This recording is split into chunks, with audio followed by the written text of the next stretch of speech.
à toutes et à tous. Bienvenue pour cette conférence « Préparer sa retraite lorsqu'on travaille ou vit à l'étranger ». Donc je me présente, je suis Virginie Barret, je travaille à l'assurance retraite et je vais vous présenter la première partie de cette conférence et je vais laisser la parole à Mehmet pour la deuxième partie de la conférence. Bonjour à toutes et à tous. Donc moi je suis Mehmet Göktaş, je travaille pour le groupe Malakoff Humanis, qui est un groupe de protection sociale paritaire et mutualiste, et je travaille plus précisément au sein de la direction internationale. Et je vais vous présenter aujourd'hui la deuxième partie de cette conférence portant sur la retraite lorsqu'on va travailler à l'étranger. Je laisse Madame Virginie Barret présenter la première partie et on se retrouve à la seconde. Merci Mehmet. Donc d'abord, qu'est-ce que c'est que l'assurance retraite ? L'assurance retraite, c'est la retraite de base de la sécurité sociale. Elle concerne l'ensemble des salariés du secteur privé, également les travailleurs indépendants. L'assurance retraite est gérée par la Caisse nationale d'assurance vieillesse, qui est l'organisme national et également qui est le gestionnaire pour l'Île-de-France. L'assurance retraite, c'est aussi des caisses régionales d'assurance retraite, qu'on appelle plus communément CARSAT. Il y a également des caisses générales de sécurité sociale et une caisse de sécurité sociale pour Mayotte. Pour bien comprendre tout ce qu'il va se passer si vous travaillez à l'étranger, je vais d'abord vous présenter la formule de calcul. Alors, le salaire annuel moyen, tout d'abord, qu'est-ce que c'est ? Il est déterminé par vos 25 meilleures années de salaire dans la limite, bien sûr, d'un plafond qui est le plafond de la sécurité sociale. Ensuite, ce salaire annuel moyen des 25 meilleures années multiplié par un taux, par un taux qui est en fonction de votre durée d'assurance totale de tous les régimes de base dont l'assuré, dont vous avez relevé au cours de votre carrière. Il peut être au maximum de 50% et au minimum de 37,5%. Ensuite, la durée d'assurance. Elle est proratisée ou entière, selon le nombre de trimestres que vous avez validé au régime général, par rapport au nombre de trimestres nécessaires pour la génération. Voilà pour l'explication sur la formule de calcul, ce qui va permettre après de comprendre les conséquences d'une expatriation. Comment sont acquis les droits tout au long de la carrière ? Il peut être fait au titre de l'activité salariée ou indépendant. Il y a des reports qui sont faits sur votre compte carrière sur l'ensemble des salaires qui sont soumis à cotisation vieillesse, dans la limite du plafond de la sécurité sociale. Vous pouvez valider jusqu'à 4 trimestres maximum par an. Et vous pouvez également, au cours de votre carrière professionnelle, avoir des interruptions d'activité, que ce soit de la maladie, du chômage, de l'invalidité. Ici, ces périodes vont donner lieu à des trimestres assimilés, à des trimestres d'assurance. Voilà, il n'y aura pas de report pour votre salaire, donc la fameuse première notion dans la formule de calcul, le SAM, mais ces périodes pourront être prises en compte sous condition pour le taux et pour la durée d'assurance. Vous pouvez également avoir des activités hors de France. Dans ces cas-là, vous pouvez choisir d'adhérer volontairement auprès de la Caisse des Français de l'étranger pour la partie vieillesse, pour la partie retraite.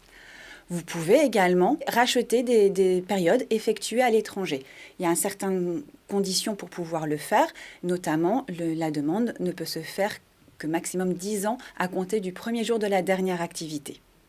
Quand vous partez travailler à l'étranger, il y a 2 situations possibles. Soit vous êtes détaché, soit vous êtes expatrié et vous avez un recrutement local. Le détachement, c'est quoi ?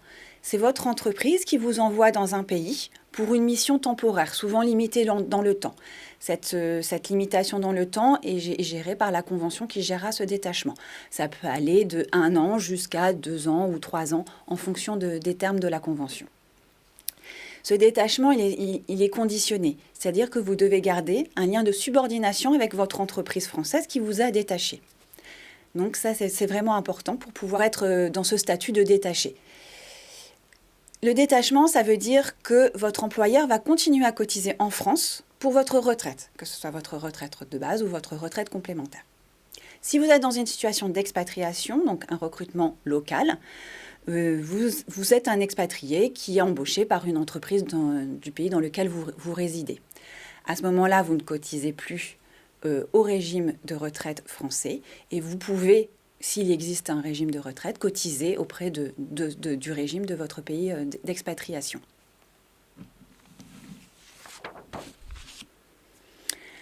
Quand vous travaillez en France et par exemple dans l'Union européenne, on va faire un double calcul. Donc on va faire un calcul en tenant compte de la formule de calcul que je vous ai présentée au début de la conférence. Voilà, salaire annuel moyen qui est multiplié par un taux, qui est multiplié par la durée d'assurance.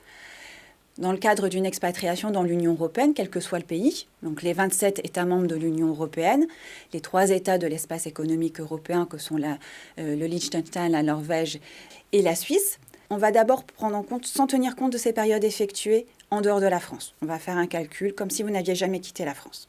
Puis, on va faire un deuxième calcul où on va prendre en compte les périodes effectuées dans l'un ou plusieurs de ces pays. Et on va calculer en prenant en compte ces durées d'assurance. On calcule les deux montants et le montant le plus favorable vous sera versé. Quand vous allez travailler dans un pays en dehors de l'Union européenne, il faut savoir que la France a signé 36 conventions internationales de sécurité sociale qui coordonnent la retraite. Donc, une personne qui va travailler dans l'un de ces pays, ces périodes effectuées pourront être prises en compte dans le calcul de la future retraite. Il y a 3 types de conventions. Donc, le calcul, là, va être différent en fonction de la convention de laquelle vous relevez. Donc, c'est assez variable, mais ces périodes pourront être prises en compte en tout cas. Ce qui est important de savoir, c'est quand vous avez une activité en France et à l'étranger, on ne prend pas toutes les périodes qui ont été effectuées à l'étranger. On prendra, si vous avez travaillé en France et dans un pays relevant d'une convention internationale de sécurité sociale, on prendra en compte donc ces périodes effectuées dans ce pays. Si vous avez travaillé dans un pays relevant d'une convention internationale de sécurité sociale et un pays de l'Union européenne, là, on ne va pas totaliser toutes les périodes effectuées dans ce pays, par exemple les États-Unis et en Espagne et en France. On va traiter votre demande convention par convention. On fera un calcul en tenant compte des périodes effectuées en Espagne et en France, et on fera un autre calcul en tenant compte des périodes effectuées en France et aux États-Unis. Et là aussi, on servira le montant le plus avantageux. On ne fait pas un total de tout. Si vous travaillez dans un pays hors convention, et hors règlement européen de coordination en matière de sécurité sociale, là, on ne tiendra absolument pas compte de ces périodes effectuées dans ces pays. Il faudra vous adresser directement auprès de votre État où vous avez travaillé pour éventuellement pouvoir bénéficier d'une retraite au moment où vous aurez l'âge, et vous ferez votre demande en France pour votre partie de retraite effectuée en France. Comment demander sa retraite? Déjà, première chose importante à noter, la retraite n'est pas accordée de manière automatique. Il faut en faire la demande. Et ensuite, ça va dépendre de votre lieu de résidence au moment de cette demande. Il y a 2 cas de figure. Vous résidez dans un pays qui est lié à la France par une convention internationale de sécurité sociale ou par les règlements européens de coordination. Dans ces cas-là, faites votre demande dans votre pays de résidence. Vous vous adressez auprès de l'organisme qui gère la retraite dans ce pays. Quand vous faites cette demande, il est important de leur indiquer que vous avez également travaillé en France. Et là, l'organisme de retraite va se mettre en relation avec l'assurance retraite et échanger toutes les informations utiles pour pouvoir calculer votre future retraite. Si vous résidez dans un pays qui n'est pas couvert ni par les conventions internationales de sécurité sociale, ni par les règlements européens de coordination, là, il faudra vous adresser directement à la France, auprès d'une caisse régionale. La caisse régionale, ce qu'on appelle de dernière affiliation. C'est là où vous avez travaillé en dernier lieu avant de quitter la France. Si, au moment de votre demande de retraite, vous êtes revenu en France, vous avez 2 possibilités qui s'ouvrent à vous pour faire votre demande. Soit vous utilisez le service en ligne Demandez ma retraite, qui est disponible depuis votre espace personnel sur le site de l'assurance retraite, www.l'assurance-retraite-tout-accroché.fr. Soit vous pouvez vous adresser auprès d'une caisse régionale dont je vous ai parlé en début de présentation, auprès d'une CARSAT ou de la CNAV Île-de-France si vous résidez en Île-de-France, et vous faites votre demande. Il est important dans les 2 cas de figure, de bien nous signaler vos pays d'expatriation. Nous ne savons pas où vous pouvez avoir travaillé à l'étranger. Donc il est important de nous le dire pour qu'on, là aussi, nous puissions échanger avec l'organisme de retraite du pays dans lequel vous avez travaillé pour pouvoir calculer au plus juste votre future retraite. La retraite, à quel âge? L'âge légal de la retraite est de 62 ans pour les personnes qui sont nées à compter de 1955. Ça, c'est l'âge légal, mais vous avez également une durée d'assurance nécessaire. Quelle est votre durée d'assurance en fonction de votre année de naissance? Vous voyez sur le slide, en fonction de votre année de naissance, la durée d'assurance nécessaire. La durée d'assurance est calculée en trimestres. Vous êtes né en 1964, il vous faudra 169 trimestres pour bénéficier du taux plein, donc du taux de 50% que je vous ai présenté en début avec la formule de calcul, pour pouvoir bénéficier de cette retraite à taux maximum. Alors, il est possible que lorsque vous avez travaillé dans plusieurs pays, dans le cadre de règlements européens de coordination de sécurité sociale, par exemple l'Allemagne, que vous avez 63 ans, vous pouvez demander votre retraite en France, mais en Allemagne, votre retraite, l'âge légal de la retraite en Allemagne est plus élevé. Elle est à 67 ans. Qu'est-ce qui va se passer dans ces cas-là? Dans ces cas-là, il n'y a pas de problème. Dans le cadre des règlements européens de coordination en matière de sécurité sociale, vous allez pouvoir demander votre retraite en France et surseoir à la demande de retraite en Allemagne, puisque vous n'avez pas l'âge pour la demander. Et à ce moment-là, vous formulerez une demande à l'Allemagne quand les droits seront ouverts pour vous, et on recalculera à ce moment-là votre retraite une fois que vous aurez tous vos droits acquis en fonction de l'âge légal que vous avez dans ce pays. Donc voilà, vous pouvez demander votre partie de retraite en France, puisque vous pouvez faire la demande, vous avez l'âge légal, et vous pouvez demander plus tard, quand vous remplirez les conditions de demande de droit en Allemagne, le demander plus tard en Allemagne. Et à ce moment-là, on refera un nouveau calcul dans ces cas-là. Il y a des possibilités de demander avant 62 ans sa retraite, mais il y a des conditions particulières. À partir de 55 ans, c'est pour s'assurer handicapé ou travailleur handicapé. Et il faut une durée minimale d'assurance pour pouvoir bénéficier de cette retraite anticipée. Et vous pouvez demander une retraite à partir de 60 ans dans le cadre d'une retraite anticipée pour carrière longue. Il faut remplir un certain nombre de conditions, de durée d'assurance cotisée et de démarrage de l'activité professionnelle avant l'âge de 20 ans pour pouvoir en bénéficier.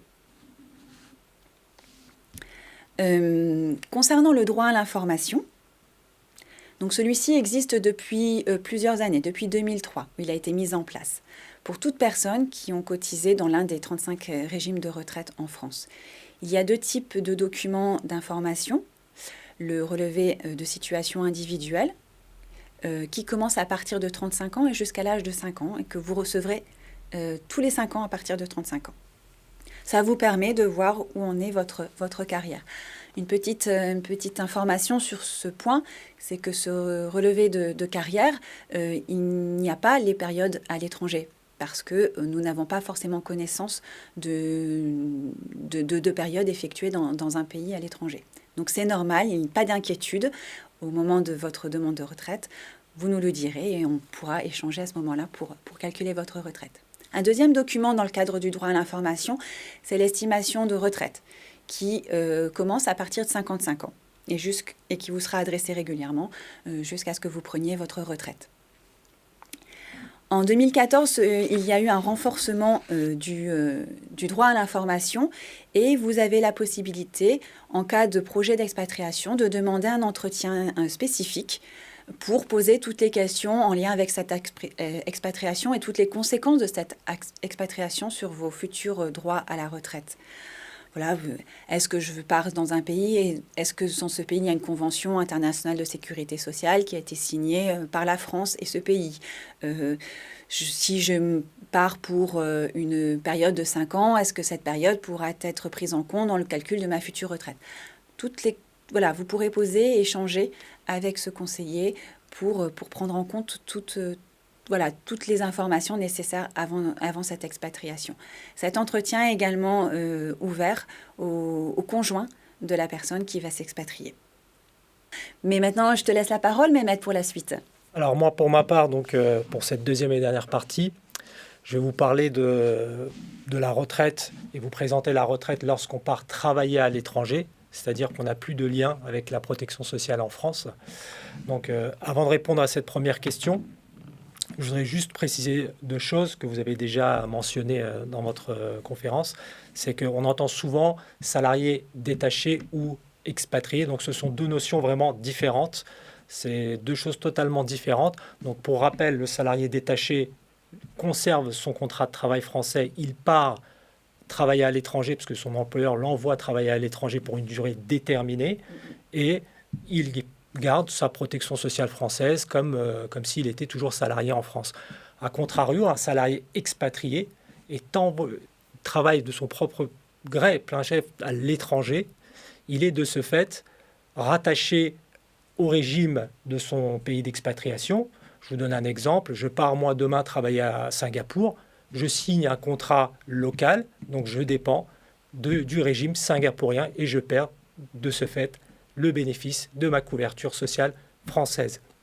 Donc, ce qui nous amène à la première question, existe-t-il un dispositif qui nous permet de transposer le système de retraite français lorsqu'on est expatrié? Donc, il existe bien un dispositif.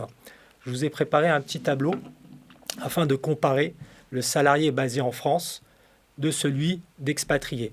Donc, celui qui est salarié en France, je prends mon exemple, moi je suis salarié en France, je cotise par le biais de mon employeur à la protection sociale française, aussi bien sur la retraite de base que la retraite complémentaire, que la Sécu, etc., l'assurance chômage, etc. Je cotise à travers mon bulletin de salaire l'ensemble de ces choses. Lorsque, du coup, je pars travailler à l'étranger, je perds ce fameux lien. Et si je veux transposer la retraite de base, je le peux à travers la CFE, qui est la Caisse des Français de l'étranger, l'organisme de sécurité sociale dédié aux expatriés. Et pour la partie retraite complémentaire, je peux le transposer à travers Malakoff Humanis International Agirc-Arrco, qui est une caisse de retraite désignée par l'Agirc-Arrco, qui est gérée par le groupe Malakoff Humanis. Donc pour le côté CFE, vous allez acquérir des trimestres. C'est comme pour la côté CNAV, rien ne change, on acquiert des trimestres. Et pour le côté Malakoff Humanis, vous allez continuer à acquérir des points. Donc ces points-là vont s'additionner et se cumuler avec votre compte de points Agirc-Arrco que vous aurez acquis avant votre départ à l'étranger. Donc ça ne change rien. C'est comme si vous n'étiez pas parti. Ensuite, donc, il y a bien entendu des conditions d'adhésion. Tout le monde ne peut pas cotiser volontairement à la retraite aussi bien de base que la retraite complémentaire. Donc, dans les deux cas, il s'agit d'adhésions totalement volontaires et facultatives. Donc, pour la CFE, donc la CFE va se baser sur l'ensemble des revenus de l'expatrié, c'est-à-dire le salaire, les primes, les avantages en nature. Donc, elle va se baser sur l'ensemble de ces revenus-là. Et il faut avoir le statut de salarié à l'étranger, donc signer un contrat local pour pouvoir cotiser à la CFE, à l'assurance retraite. Et en parallèle, il faut aussi avoir cotisé au minimum 6 mois à l'assurance vieillesse. Ou bien être affilié à un régime d'assurance maladie obligatoire pendant au moins 5 ans avant son départ, sauf les personnes qui sont nées en France, ils n'ont plus besoin de se justifier à ce niveau-là. Je vous donne un exemple. Avant mon départ de France, j'ai travaillé 1 an dans le secteur privé en France. Je pars, je signe un contrat à Singapour, un contrat local. Donc je remplis bien la première condition. Je suis salarié à l'étranger. Et je remplis bien la deuxième condition, à savoir, j'ai cotisé à travers 1 an d'activité avant mon départ de France dans cette société. J'ai cotisé 6 mois à l'assurance vieillesse, donc je suis éligible et je peux cotiser volontairement auprès de la CFE pour pouvoir continuer à acquérir des trimestres. Sachez qu'également que les personnes sans activité professionnelle, donc les personnes inactives, je prends l'exemple en général, c'est souvent le conjoint qui va travailler. Madame suit le conjoint, donc poursuivez le conjoint. Madame avait acquis quelques trimestres. Elle peut aussi continuer à acquérir des trimestres et cumuler des trimestres en étant sans activité professionnelle. Donc le détail de tout cela, vous l'avez sur le site de la CFE, sur votre gauche de l'écran, sur le www.cfe.fr-assurance-retraite. Ensuite, pour la retraite complémentaire, c'est légèrement différent. Pour la partie retraite complémentaire, seuls les salariés expatriés, vraiment avec un contrat local, peuvent cotiser. Les personnes inactives ne peuvent pas cotiser. Il faut vraiment être salarié, justifier d'un contrat de travail salarié pour pouvoir cotiser. Et en parallèle, vous devez également avoir cotisé auprès d'un régime Agirc-Arrco au minimum 6 mois avant votre départ.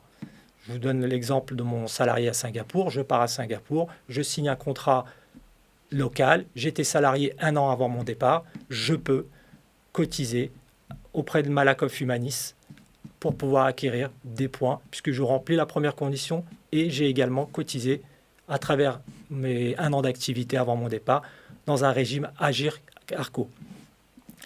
Je vais prendre un second exemple, le cas se présente souvent de plus en plus aujourd'hui. Un étudiant qui vient de terminer ses études, qui n'a jamais travaillé en France, il termine ses études, il a une opportunité d'emploi à l'étranger, il part travailler à l'étranger. Et bien lui, s'il nous contacte, il pourra cotiser à une seule condition, c'est si il est salarié, ce qui est le cas, il va signer un contrat à l'étranger, il est étudiant, il va travailler à l'étranger, il signe un contrat, il sera salarié, très bien, il remplit la première condition. En revanche, il ne remplit pas la deuxième puisqu'il n'a pas cotisé 6 mois dans un régime Agirc-Arrco. Lui, il devra en parallèle cotiser auprès de la CFE pour le risque vieillesse, ce qui va lui donner le droit de cotiser auprès de Malakoff Humanis Agirc-Arrco pour acquérir des points et se constituer sa retraite s'il le souhaite. Donc tout cela a bien évidemment un coût.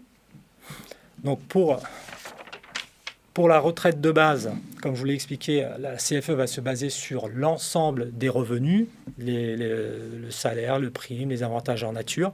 Donc aujourd'hui, il y a 3 tranches tarifaires auprès de la CFE. La première tranche s'adresse pour les personnes qui ont un revenu inférieur à 20 500 €. Donc si vous avez un salaire en dessous de 20 500 que vous souhaitez cotiser à la CFE, la cotisation annuelle sera de 3 648 €. Pour les revenus entre 20 500 et 41 136 €, la cotisation sera de 5 472 €. Et enfin, pour les revenus supérieurs à 41 136 €, là, la cotisation forfaitaire maximale de la CFE sera de 7 296 €. Pour les personnes inactives, dont on a évoqué tout à l'heure, il y a un forfait qui est appliqué. Ce forfait annuel est de 3 804 €. Vous retrouverez bien entendu tout le coût et le détail de ces coûts-là sur le site de la CFE, www.cfe.fr. Pour la retraite complémentaire, Agirc-Arrco, on retrouvera exactement les mêmes taux qu'en France. C'est-à-dire qu'il n'y a aucune différence, c'est les mêmes paramètres Agirc-Arrco en vigueur cette année, qui sont d'ailleurs les mêmes que l'année dernière, ils n'ont pas changé, ils n'ont pas évolué. Donc c'est exactement les mêmes taux qui sont appliqués. Je vais vous donner l'exemple d'un salarié qui percevrait un salaire à l'étranger de 40 000 €. Quelqu'un qui perçoit un salaire de 40 000 devra s'acquitter de la somme de 4 032 € auprès de Malakoff Humanis Agirc-Arrco s'il souhaite cumuler des points. Je prends l'exemple d'un salarié cadre qui percevrait un salaire de 80 000 €. Lui devra régler un montant de 13 888 €. Donc comme vous pouvez le constater, ce n'est pas linéaire. Donc le salaire de 40 et de 80, donc c'est le double, mais la cotisation n'est pas le double, c'est quasiment le triple. Donc ça peut paraître très élevé, et oui, je pense que ça paraît très élevé pour la majorité d'entre vous qui nous regardent. Donc il faut savoir qu'en France, c'est exactement le même calcul. Sauf que nous, en France, on a une part patronale, c'est-à-dire l'employeur a pour obligation de supporter 60% de nos cotisations. Donc nous, on n'en paye que 40%, c'est ce qu'on appelle la part patronale. Donc c'est pour ça qu'il est vivement conseillé d'intégrer ce coût-là lors de votre négociation avec votre futur employeur, de dire voilà, moi, si vous voulez de moi, moi en France, j'ai ces avantages-là en matière de retraite.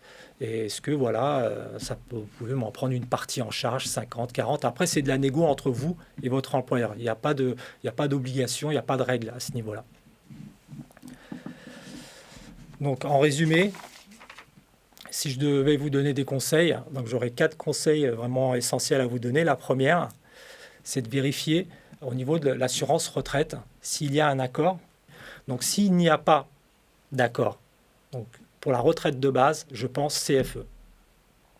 Pour la retraite complémentaire, Agirc Arrco, je pense Malakoff Humanis. Ne cherchez pas, il n'y a pas d'équivalent.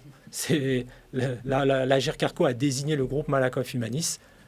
La caisse de retraite compétente et Malakoff Humanis Agirc Arrco. Donc si vous souhaitez acquérir des points, vous n'avez pas d'autre choix que de cotiser volontairement auprès de Malakoff Humanis à la caisse de retraite Agirc Arrco Malakoff Humanis. Dernière chose, donc étant donné les coûts élevés des cotisations, donc pensez à négocier une prise en charge de ces montants-là avec votre futur employeur. Comme vous avez pu le constater, le coût est très élevé. Donc la répartition obligatoire en France, c'est 60-40, c'est-à-dire l'employeur a pour obligation de prendre en charge 60% de nos cotisations. Nous, on n'en prend en charge que 40%. C'est la part patronale. Merci de votre attention et puis on passe aux questions de nos internautes. De nombreuses, Mehmet. Donc, et la première est pour toi. Donc, je n'ai pas les prénoms de ceux qui ont posé les questions, mais je te la pose, comme ça la personne se reconnaîtra. Je pars à Singapour en septembre pour un poste de consultant non salarié. Suis-je éligible à Malakoff Humanis Agirc Arrco International? Alors, en tant que consultant, là, il y a des consultants salariés, des consultants non salariés, mais généralement non salariés. Donc, en tant que, c'est exactement finalement les mêmes règles qu'en France. En France, si je suis consultant, moi non salarié, je ne cotise pas à un régime Agirc Arrco. Je cotise à un régime spécifique. C'était le RSI à l'époque. Maintenant, c'est le régime général. C'est le régime général.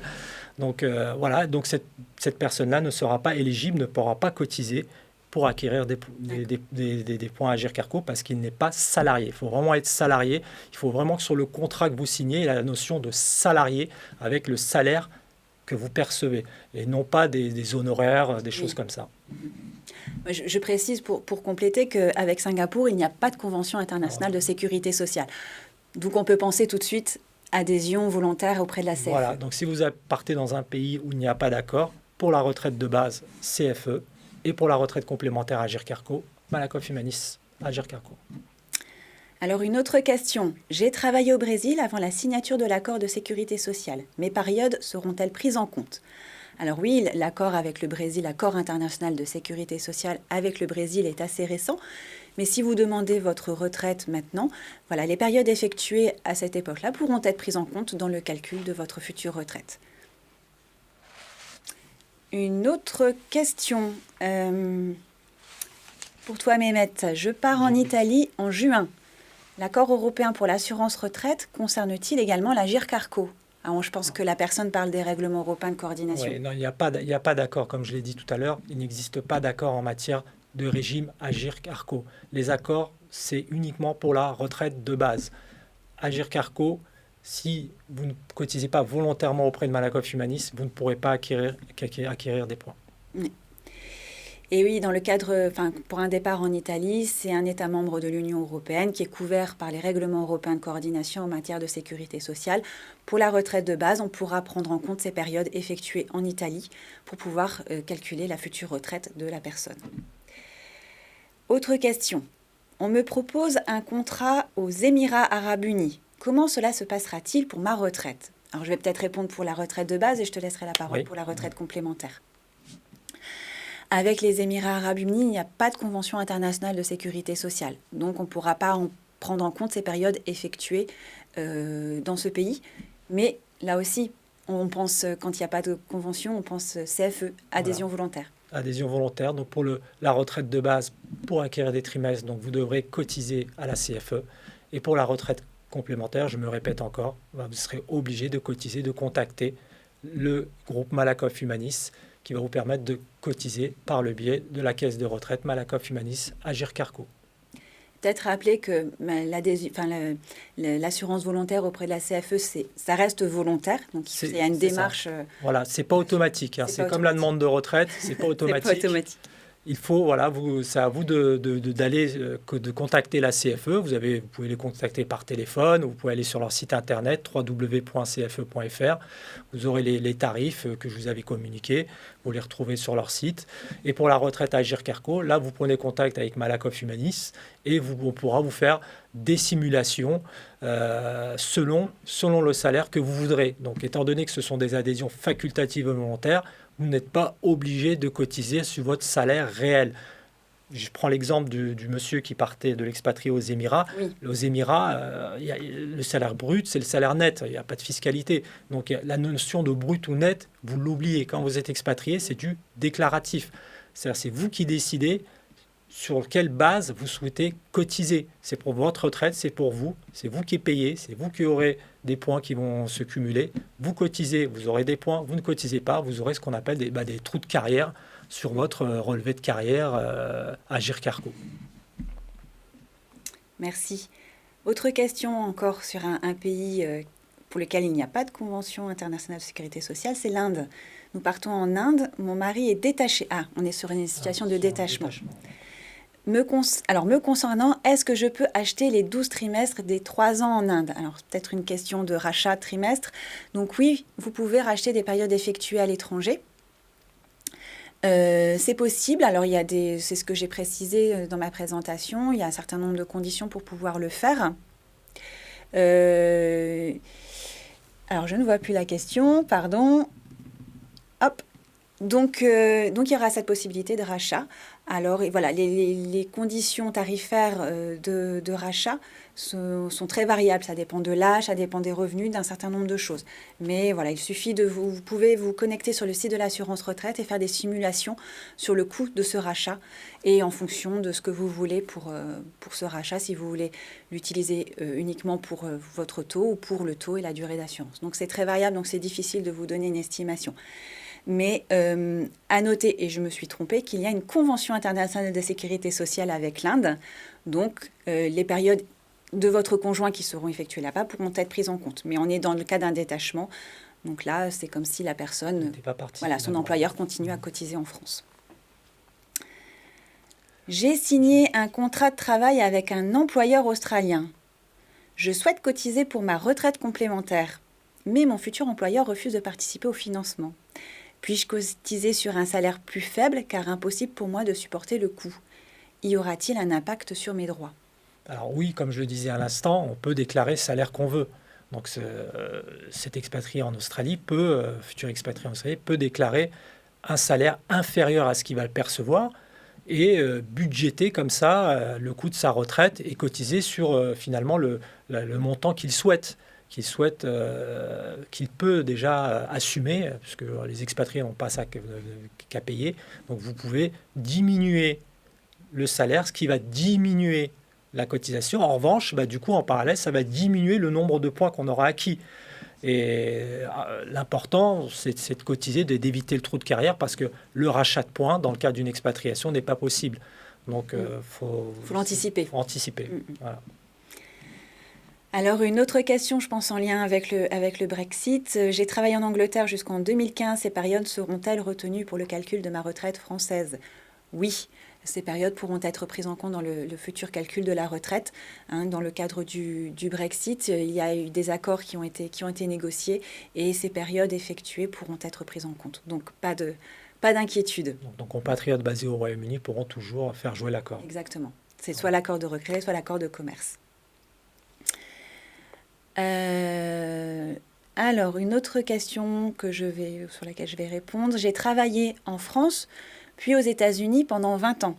Et je suis maintenant au Portugal. Dois-je demander ma retraite française aux États-Unis ou au Portugal? Alors, il est maintenant au Portugal. Donc, si vous êtes toujours au Portugal au moment de la demande de retraite, vous pouvez faire votre demande directement au Portugal et bien indiquer sur votre formulaire de demande que vous avez travaillé également en France et aux États-Unis. Voilà. Et chacun pourra calculer le montant de sa retraite, le Portugal, les États-Unis et la France. Nous, on va faire ce que j'expliquais. On ne va pas additionner les périodes effectuées aux États-Unis et les périodes effectuées au Portugal. On va faire un double calcul. On va d'abord faire un calcul avec les périodes effectuées au Portugal, France-Portugal. on va obtenir un montant. Et on va faire la même chose avec les périodes américaines. On va calculer les périodes France et États-Unis. Et on va comparer le montant de ces deux retraites et on servira le plus avantageux. Mais on ne fera pas un grand tout de toutes ces périodes. Mais dans ces cas-là, quand on s'expatrie dans plusieurs pays, là aussi, peut-être il faut penser CFE. Oui, CFE, donc c'est CFE toujours, pour éviter d'avoir ce trou de carrière, CFE. Et pour la retraite complémentaire, ils n'ont pas d'autre choix de cotiser auprès de Malakoff Humanis s'ils veulent, pendant ces années-là, acquérir des points. Il n'y a pas d'autres possibilités. Ce sont vraiment les deux seuls organismes qui permettent de transposer le système de retraite lorsqu'on est expatrié. Le CFE, Malakoff Humanis. Il n'y a pas d'autre choix. Alors, bonjour, je vais travailler en local au Canada et je souhaiterais cotiser en France. Est-ce possible? Oui, bien sûr. C'est possible, toujours, pareil. À souligner qu'il y a aussi... Il y a un accord, il y a une convention internationale avec le Canada. Voilà, donc ça évite déjà le coût de la CFE. On fait jouer cet accord pour la retraite de base. Exactement. Et pour la retraite complémentaire, cette personne prend contact avec Malakoff Humanis et fait des estimations et cotisera volontairement auprès de Malakoff Humanis pour pouvoir cumuler des points. Alors, je descends. Une autre question pour toi, Mehmet. Dois-je obligatoirement être adhérent à la CFE pour souscrire chez Malakoff Humanis? Non. Donc, ce sont deux organismes distincts qui, chacun a son domaine de compétences. La CFE va vous permettre de valider des trimestres et le Malakoff Humanis va vous permettre de valider des points. On peut très bien cotiser à l'un comme à l'autre ou à aucun des deux organismes. Alors, une autre question, on en a beaucoup. On va essayer de répondre au maximum. Bonjour, si je suis résidente en Italie à 62 ans, puis-je demander ma retraite en France alors que l'ouverture en Italie est plus tard? C'est vrai que l'âge légal en Italie est plus tardif qu'en France.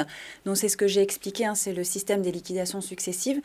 À 62 ans, quand vous avez l'âge légal, vous pouvez faire votre demande en France, votre demande de retraite française, depuis l'Italie si vous y résidez, et puis refaire une demande quand vous remplirez les conditions de demande de retraite en Italie pour un nouveau calcul de votre retraite, et on prendra en compte éventuellement la période de travail effectuée entre vos 62 ans et l'âge auquel vous allez prendre votre retraite en Italie. Donc oui, c'est possible, il y a cette possibilité de liquider de manière successive ces droits à retraite en fonction des conditions d'ouverture des droits qui sont différents d'un État membre à l'autre. Je suis mon épouse qui vient de signer un contrat de travail aux États-Unis et je compte démissionner pour la suivre. Que faire pour ne pas être pénalisée sur ma future retraite française? Alors, pour suivi de conjoint, comme on l'a évoqué, vous pouvez cotiser en tant que personne inactive, sans activité professionnelle, à la CFE pour acquérir des trimestres. Donc, ça va être possible pour la CFE.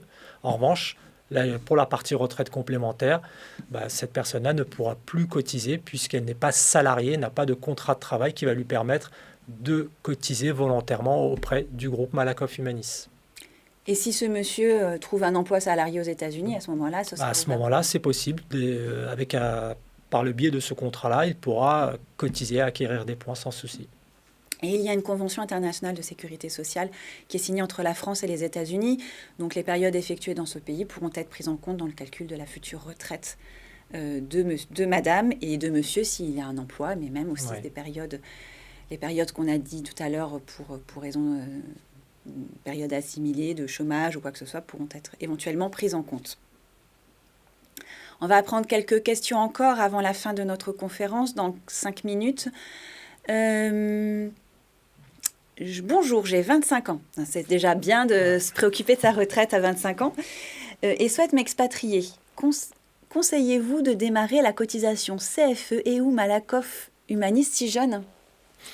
À mon sens, après, en général, quand on a 25 ans, on s'expatrie, on n'a pas le salaire d'un cadre Oui. supérieur. Donc, budgétairement parlant, rares sont les jeunes comme ça qui partent et qui ont de quoi pouvoir supporter le coût aussi bien de la CFE que Malakoff Humanis. Donc si cette personne-là part dans un pays en lien avec un accord Sécu, donc c'est déjà bien, ça lui évite de payer le coût de la CFE.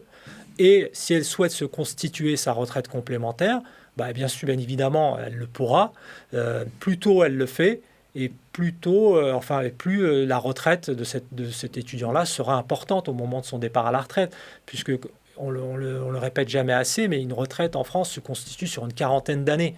Donc, ce n'est pas 15, 20 ou voire 30 ans qui va faire qu'on va avoir une retraite confortable.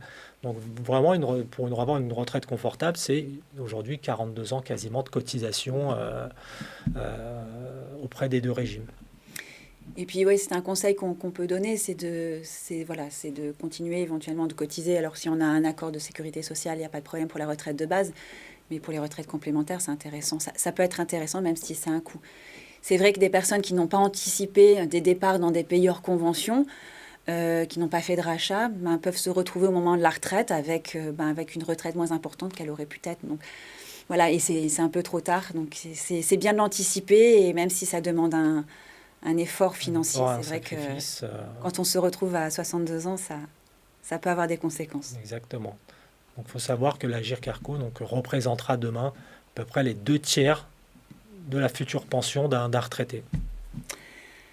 Alors peut-être la dernière question. Bonjour, je pars travailler à Londres en contrat local. Existe-t-il un accord avec le Royaume-Uni sur la sécurité sociale? Alors oui, dans le cadre, maintenant, on le sait, hein, le Royaume-Uni est sorti de l'Union européenne, mais il y a un accord qui a été négocié qui s'appelle l'accord de commerce et qui va permettre de poursuivre cette coordination qui existait avant le Brexit. Donc les périodes effectuées au Royaume-Uni pourront être prises en compte dans le calcul de la future retraite. Donc là aussi, pas de souci, il n'y aura pas de problème dans ces cas-là, donc même s'il y a un départ après le Brexit à Londres. Voilà, je pense que on va s'arrêter sur cette dernière question. Est-ce que j'ai peut-être une petite dernière Allez, une dernière pour la route. Une dernière pour la route.